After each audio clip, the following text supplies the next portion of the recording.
எல்லாரும் இன்புற்றிருக்க நினைப்பதுவே அல்லாமல் வேறொன்றறியேன் பராபரமே.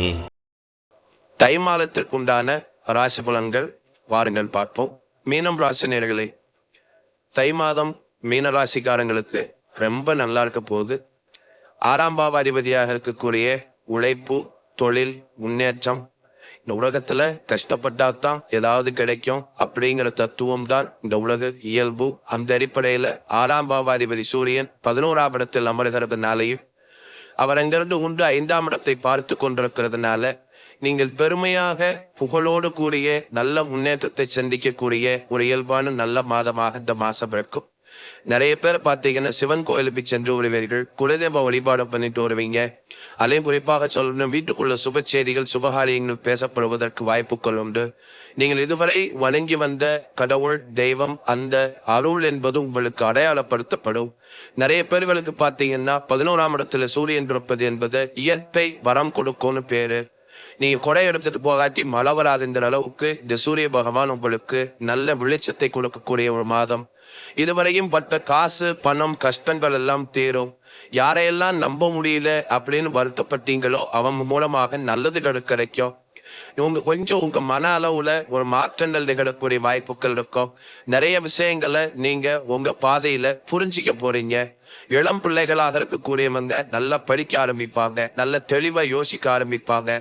5ஆம் இடத்தை சூரியன் பார்ப்பது என்பது புதனும் சூரியனும் இணைந்து பார்க்கறதுனால கல்லூரி மாணவர்கள், உயர்கல்வி கற்க சென்றவர்கள் எங்க இருந்தாலும் உங்களுக்கு இப்போ பாட புத்தகத்துல படிப்புல டீச்சர்ஸுக்கும் உங்களுக்குமே ஒரு அனுகூலம். இப்படிப்பட்ட அனைத்தும் நல்ல வாய்ப்புகளும் இந்த சமயத்தில் உங்களுக்கு கண்டிப்பாக கிடைக்கும். அதுபோல இளம் பிள்ளைகளின் மூலமாக பெற்றோர்களுக்கு மகிழ்ச்சி கிடைக்கும். இருந்த வியாதிகளுக்கு மருந்து கிடைக்கும். குழந்தைகளை மிக அழகாக வளர்த்து ஆளாக்கக்கூடிய வாய்ப்புகள் உண்டு. சில குடும்பங்களில் திடீரென்று சுபகாரியங்கள் பேசப்படக்கூடிய வாய்ப்புகள் உண்டு.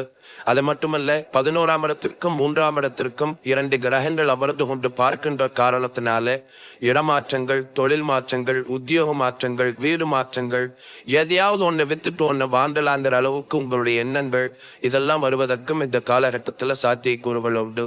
11ஆம் இடத்திலே சூரியனும் புதனும் அமர்கின்ற காரணத்தினால உழைப்பு வெற்றி பெறும். கணவன் மனைவி குடும்ப உறவுகளிலே மாற்றங்கள் நிகழும். நீண்ட நாட்களாக பிரிந்திருந்த தம்பதிகள் இணைந்து வாழ்வதற்கு வாய்ப்புகள் உண்டு. வெளிநாடுகளிலே தொழிலுக்காக பிரிந்த குடும்பங்கள் இப்பொழுது வந்து சேருவதற்கான வாய்ப்புகள் உண்டு. பணம் மட்டுமே வாழ்க்கை அல்ல, வாழ்க்கை என்று ஒன்று உண்டு என்பதை நீங்கள் நினைவிக்கொண்டு வாழக்கூடிய வாய்ப்பாக இந்த மாதம் அமையும். இப்படி பல கண்ணோட்டங்களில் உங்களுக்கு மிகச் சிறப்பை கொடுக்கக்கூடிய மாதமாக இருக்கும். வயதானவங்க யாராவது வீட்டுக்குள்ள மீனராசிக்காரங்க இருந்தா அவங்களுக்கு இந்த இடுப்புக்கு கீழே உளைச்சல் எடுக்கிறது, முழங்கால் பக்கமா வலி எடுக்கிறது, ஒரு பக்கம் குடைச்சல் கொடுக்கறது, இப்படிப்பட்ட வாத வியாதிகளும் நரம்பு சம்பந்தப்பட்ட தொல்லைகளும் இதெல்லாம் வருவதற்கு வாய்ப்புகள் உண்டு. சில பேர்களுக்கு கொஞ்சம் ஸ்கின் அலர்ஜி வரக்கூடியது, சைனஸ் ப்ராப்ளம், தலபாரம் இப்படிங்கிற மாதிரியான அழுத்தங்கள், மன அழுத்தங்களை உருவாக்க ஆரம்பிக்கும். இவைகள் எல்லாம் நீங்கள் மாற்றிக்கொண்டு சந்தோஷத்தை பெற்றுக் கொள்வதற்கு இந்த மாத கிரக நிலைகள் உங்களுக்கு துணையாக இருக்கிறது. ஒரு பக்கம் 7ஆம் சனி நடந்துட்டு இருக்கு, 12ஆம் இடத்துல சனி இருக்கிறார். இது 30 வயதுகளை கடந்திருக்கக்கூடியவர்களுக்கு பெரிய ஆபத்துகளை கொடுக்க போறதில்லை. நீங்கள் செய்கின்ற தொழில்கள் மூலமாக நல்ல லாபங்களை பெறலாம், முன்னேற்றங்கள் வரும். வெளிநாடுகளுக்கு பயணங்கள் சென்றவர்கள், வெளிநாடுகளில் வாழக்கூடியவர்கள், ஊர் விட்டு சென்றவர்கள், மாநிலம் கடந்து சென்றவர்கள் இவங்களுக்கெல்லாம் இந்த காலகட்டத்துல நல்ல முன்னேற்றம்.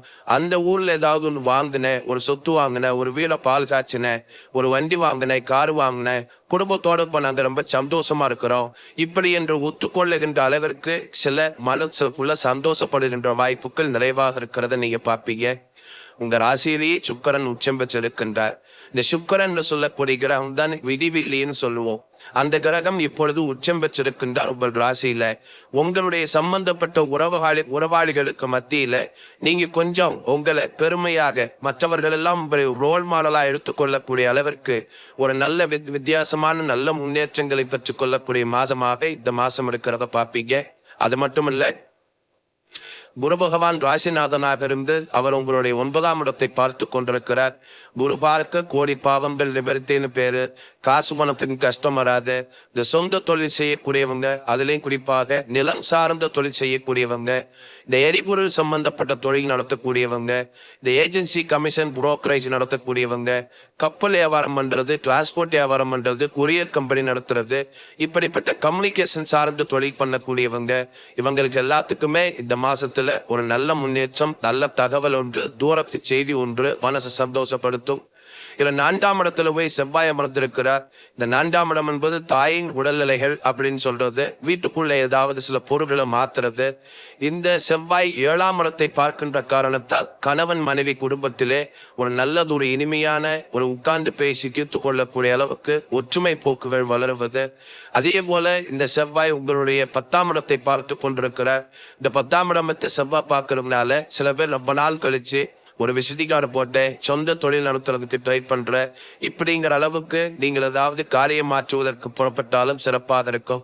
இந்த கல்விச்சாலை நடத்தக்கூடியவங்க, பள்ளிக்கூடம் நடத்துறவங்க, பிரிண்டிங் நடத்துறவங்க, புத்தக தொழில் பண்ணக்கூடியவங்க, இப்போ இவங்களுக்கெல்லாம் கூட இந்த மாசத்துல ஒரு நல்ல முன்னேற்றம் வருவதை நீங்கள் பார்க்க முடியும்.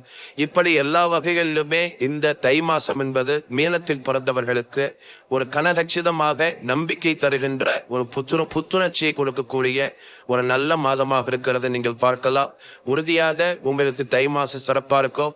பற்றாக்குறைக்கு பக்கத்தில் இருக்கக்கூடிய முருகன் ஆலயங்களுக்கு சென்று வாருங்கள், அபிஷேகம் செய்து பாருங்கள். செவ்வாய்க்கிழமை வியாழக்கிழமை போயிட்டு வாங்க. வீட்டுக்குள்ள சுவாதி நட்சத்திரத்து அன்னைக்கு லட்சுமி பூஜை பண்ணி பாருங்க. கண்டிப்பாக உங்களுடைய பொருளாதார சிக்கல்களுக்கு விடை கிடைக்கும். இன்னும் சிறப்பான வாழ்க்கை என்பதை பார்க்கும்படி அமையும். நேரிலே இதுவரை தை மாதத்திற்குண்டான ராசி பலன்களை ஒவ்வொரு ராசி வாரியாக பார்த்தோம். மீண்டும் இதே போல நல்ல நிகழ்ச்சியில் கலந்து கொண்டு உங்களை சந்திக்கின்றேன். நன்றி, வணக்கம்.